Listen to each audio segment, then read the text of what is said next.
तो लोकसभा चुनाव अब महज कुछ महीने की दूरी पर ही हैं और सभी राजनीतिक दल जो हैं वो अब चुनावी मोड में धीरे धीरे आने लगे हैं और साथ ही साथ अपने अपने तरीके से अपने वोट बैंक को मजबूत करने की एक रणनीति पर भी तेजी से वो काम कर रहे हैं। देश के सबसे ज्यादा आबादी वाले राज्य उत्तर प्रदेश में प्रतीकों से वोट साधने के तरीका तो हालांकि बहुत पुराना है, लेकिन उसको बेहद प्रभावी भी माना जाता है। ऐसे में जो पश्चिमी उत्तर प्रदेश है उसमें जाट वोटों को साधने के लिए बीजेपी ऐसे ही एक प्रतीक का इस्तेमाल करती हुई नजर आ रही है। आइए देखते हैं इस रिपोर्ट में। पश्चिमी उत्तर प्रदेश में जाटों के वोट बैंक की राजनीति हमेशा चर्चा में रही है। जाटों के सबसे बड़े नेता चौधरी चरण सिंह को माना जाता है और उनके परिवार की पार्टी राष्ट्रीय लोकदल अभी भी जाटों की सबसे पसंदीदा पार्टी मानी जाती है और इसके मुखिया हैं जयंत चौधरी। जयंत चौधरी फिलहाल समाजवादी पार्टी के साथ गठबंधन में हैं, लेकिन चौधरी चरण सिंह के नाम पर भारतीय जनता पार्टी राजनीति करके जाटों के वोट बैंक में सेंधमारी करने की कोशिश में जुट गई है।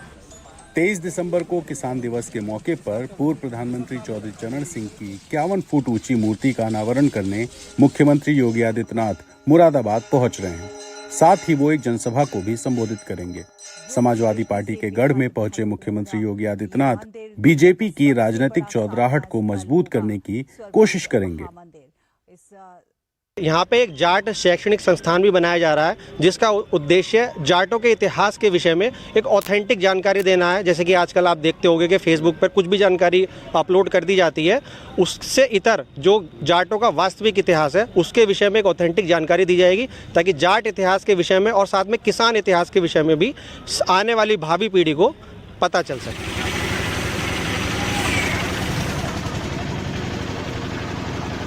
बात करें 2019 में हुए लोकसभा चुनाव की, तो मुरादाबाद मंडल में भारतीय जनता पार्टी ने सभी 6 सीटें गंवा दी थी। ऐसे में अब फिर से लोकसभा का चुनाव होना है और योगी आदित्यनाथ मुरादाबाद पहुंचकर न सिर्फ जाटों को अपनी तरफ खींचना चाहते हैं, बल्कि पिछले बार जो खराब प्रदर्शन मुरादाबाद मंडल में हुआ था उसको भी सुधारने की कोशिश कर रहे हैं। मुरादाबाद मंडल में जाट और मुस्लिम वोटों की बहुतायत है, इसलिए ये क्षेत्र बीजेपी के लिए हमेशा चुनौती भरा रहा है। 2022 के चुनाव से पहले हुए किसान आंदोलन की वजह से बीजेपी से जाटों की नाराजगी और ज्यादा बढ़ गई।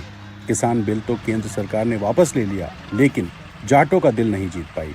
अब चौधरी चरण सिंह के बहाने बीजेपी पश्चिमी उत्तर प्रदेश में अपनी स्थिति मजबूत करने में जुट गई है।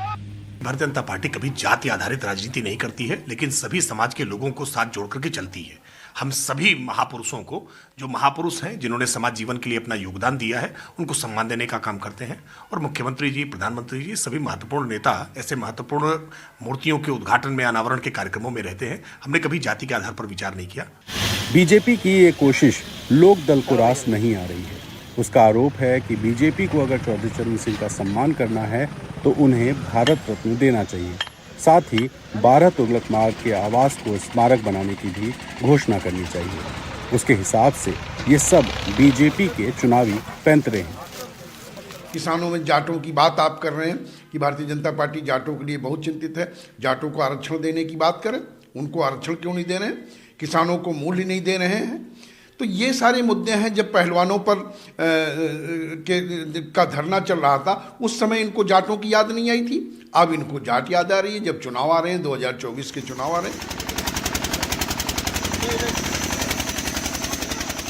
उत्तर प्रदेश में जाटों को साधने के लिए भारतीय जनता पार्टी ने कई उपाय किए।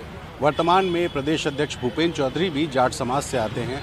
कुछ मंत्री भी हैं, कुछ विधायक भी हैं जो जाट समाज से आते हैं। लेकिन क्या चौधरी चरण सिंह के नाम पर भारतीय जनता पार्टी जाटों को लुभा पाएगी? ये फिलहाल कहना मुश्किल है, लेकिन इसका जवाब आने वाले लोकसभा चुनाव के नतीजों से मिल जाएगा।